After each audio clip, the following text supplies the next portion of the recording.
आजची जी कथा बघणार आहोत ही कथा खूप भयानक असणार आहे. तारीख होती 10 जून 2011. उत्तर प्रदेशच्या गोरखपूर कमलेशपूर येथे राहणारी एक मुलगी एका महत्त्वाच्या कामासाठी बाहेर पडली. पण संध्याकाळ उलटून गेल्यानंतरही ती घरी परत येत नाही. घरचे खूप घाबरतात आणि पोलिसांमध्ये कंप्लेंट नोंदवतात. एक तरुण मुलगी गायब झाल्यामुळे शहरामध्ये हंगामा होतो. पोलीस त्या मुलीचा शोध घ्यायला सुरुवात करतात.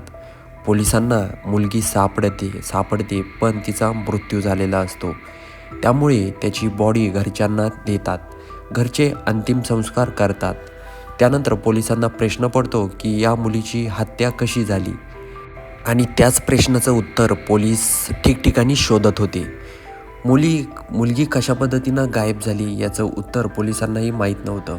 पण जगाच्या नजरेमध्ये ज्यांनी याची हत्या केली होती तोच खरा गुन्हेगार होता, हे कसं शक्य असू शकतं? याच खुनाबद्दल आपण आज जाणून घेणार आहोत. त्यामुळं व्हिडिओ शेवटपर्यंत पहा आणि चॅनलवर नवीन असाल तर चॅनलला शेवटपर्यंत नक्की बघा. या गोष्टीला सुरुवात होते गोरखपूरमधून. मुलीचं नाव होतं शिखा दुबे. शिखा दुबे ही आपल्या कुटुंबासोबत सुखाने राहत होती. शिखा 10 जून 2011ला काहीतरी कामानिमित्त घराबाहेर पडते. शिखा संध्याकाळपर्यंत घरी येत नाही. त्यानंतर घरच्यांना खूप काळजी वाटते. ते शिखाची शोधायला सुरुवात करतात, पण ती कुठेही सापडत नाही. त्यानंतर ते पोलीस कंप्लेंट करतात. जेव्हा त्या मुलीची चौकशी करतात, रामप्रकाश दुबे यांना पोलीस विचारत आहेत की तुम्हाला कोणावर संशय आहे का? रामप्रकाश हे दीपू यादव या व्यक्तीचं नाव घेतात.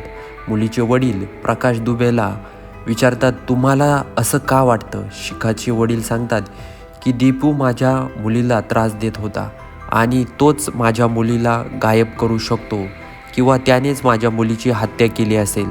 जेव्हा पोलीस दीपू यादवला पकडण्यासाठी घरी जातात तेव्हा त्यांना समजतं की दीपू यादवच काही दिवसापासून गायब आहे.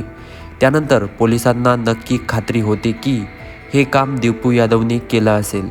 त्यानंतर पोलीस दोघांचीही शोधाशोध करायला सुरुवात करतात.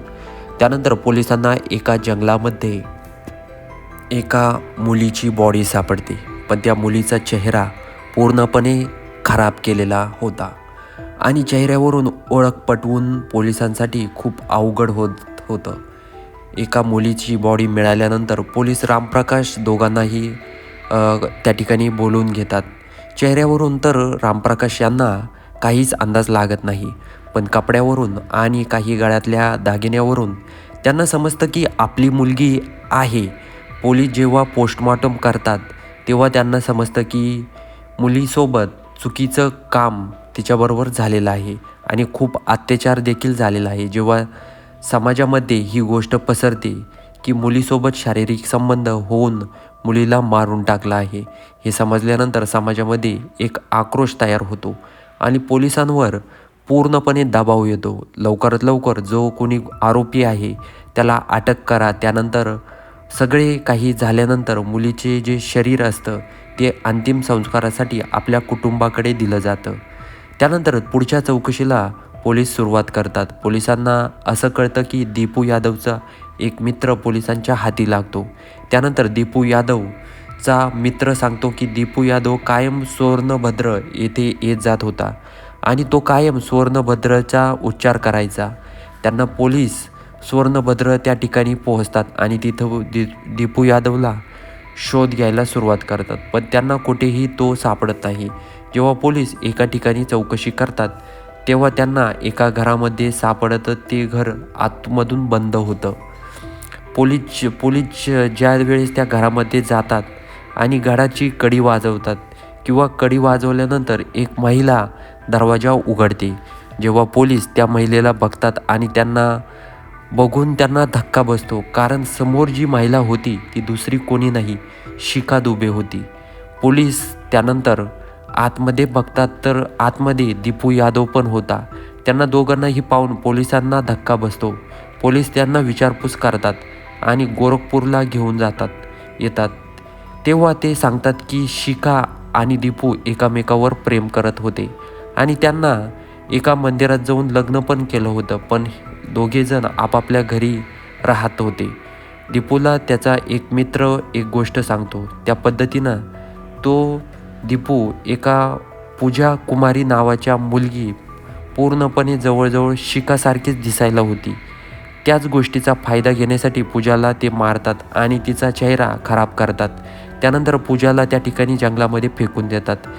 तिथून शिखा आणि दीपू दोघेही पळून जातात, कारण शिखाला आणि दीपूला असं दाखवून द्यायचं होतं की शिखा या जगात नाही आहे.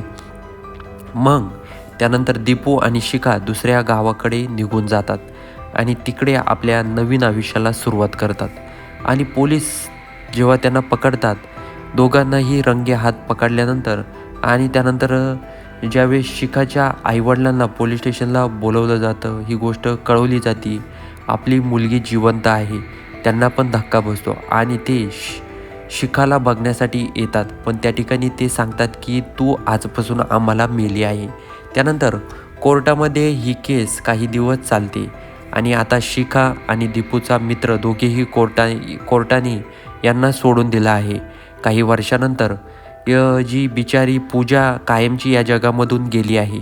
कथेमधून तुम्हाला काय समजलं असेल की प्रेमामध्ये माणूस काहीही करू शकतो.